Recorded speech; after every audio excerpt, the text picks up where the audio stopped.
Hello guys, ഞാൻ ഉണ്ടാക്കാൻ പോകുന്നത് നിഞ്ച ബ്ലേഡാണ് കേട്ടോ. ഇത് നമുക്ക് സിമ്പിളായി ഉണ്ടാക്കാം. പശ കത്രികയുണ്ട്, സിമ്പിളായി ഉണ്ടാക്കാം കേട്ടോ. നമ്മൾ ഈ രണ്ടെണ്ണം എടുത്തിട്ട് 2 കളർ പേപ്പർ എടുത്തിട്ട് ഇങ്ങനെ നടുമടക്കണം. എന്നിട്ട് നമ്മളുണ്ടല്ലോ ആ നടുവിൽ ഇങ്ങനെ കത്രിക കൊണ്ട് വെട്ടണം.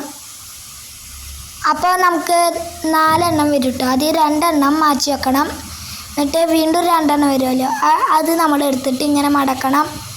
എന്നിട്ട് നമ്മൾ നടുമടക്കണം കേട്ടോ, പെർഫെക്റ്റ്ലി മടക്കണം കേട്ടോ.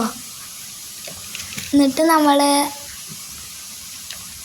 അത് ഇങ്ങനെ അതിനൊന്നും പറയാൻ പറ്റില്ലല്ലോ, ഇങ്ങനെ മടക്കണം ഒരു എസ് രീതിയിൽ. നമ്മൾ എസ് രീതിയിൽ മടക്കി കഴിഞ്ഞാൽ പിന്നെ ബാക്കിലൊരു ഭാഗം വരുമല്ലോ, അതിനപ്പോൾ കാണിച്ചു തരാം കേട്ടോ. ഇതാ ഇങ്ങനെ ഈ ഭാഗം വരുമല്ലോ, അത് ആവശ്യമില്ല കേട്ടോ, അത് നമുക്ക് വെട്ടിക്കളയാവുന്നതാണ്.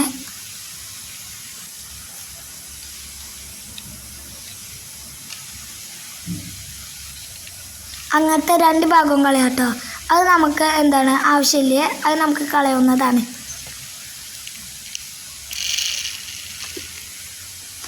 അത് വെട്ടിക്കഴിഞ്ഞാൽ നമ്മൾ അതുപോലെ മറ്റേ 4 എണ്ണം ഉണ്ടല്ലോ, ആദ്യത്തെ 2 എണ്ണം കഴിഞ്ഞു, വീണ്ടും 2 എണ്ണം ചെയ്യണം.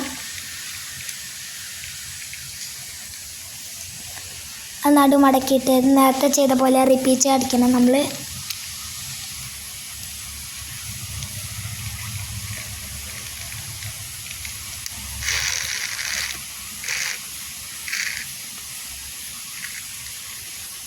നമ്മളങ്ങനെ മടക്കി കഴിഞ്ഞാൽ വെട്ടണം എസ് പോലെ ആയിട്ട്.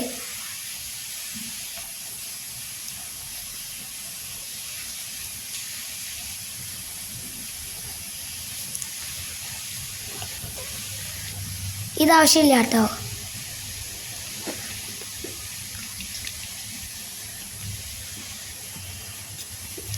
പിന്നെ നമുക്ക് ഇങ്ങനെ 2 ഭാഗം വരും. ആദ്യത്തെ ഉള്ളി ഒരു പേപ്പറിൻ്റെ അടുത്ത് നമ്മൾ മാറ്റി വെക്കുക. എന്നിട്ട് നമ്മളിത് എസ് പോലെ ആക്കുക. എന്നിട്ട് മറ്റേ ഇതും ഇങ്ങനെ ആക്കുക കേട്ടോ.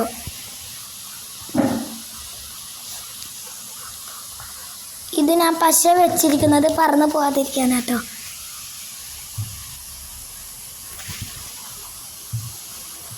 എന്നിട്ട് ഇതുപോലെ 2 ഭാഗവും ചെയ്ത് കഴിഞ്ഞാൽ നമ്മളുണ്ടല്ലോ അത് യോജിപ്പിക്കണം. അത് നിങ്ങൾക്ക് ഇപ്പോൾ കാണും കേട്ടോ.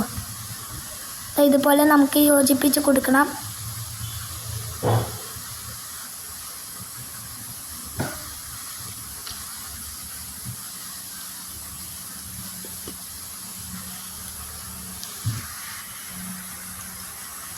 ഇങ്ങനെ നമുക്ക് 2 ഭാഗവും ചെയ്തെടുക്കട്ടെ.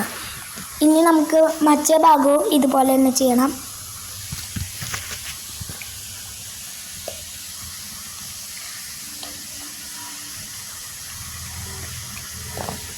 പിന്നെ ഉണ്ടല്ലോ നമുക്ക് 2 ഭാഗവും ഒട്ടി വെച്ച് കൊടുക്കണം. നമ്മൾ നേരത്തെ എടുത്ത് വെച്ചിരിക്കുന്ന പശ അത് ഇതിലേക്ക് ഒട്ടിച്ച് കൊടുക്കണം കേട്ടോ. ഇതിങ്ങനെ ഇഷ്ടമുള്ള രീതിയിൽ നടുവിലാക്കണം. എന്നിട്ട് ഇത് ഒട്ടിച്ച് കൊടുത്താൽ നിഞ്ച ബ്ലേഡ് കഴിഞ്ഞു. ഇഷ്ടപ്പെട്ടാൽ ലൈക്ക് ചെയ്യുക, സബ്സ്ക്രൈബ് ചെയ്യുക.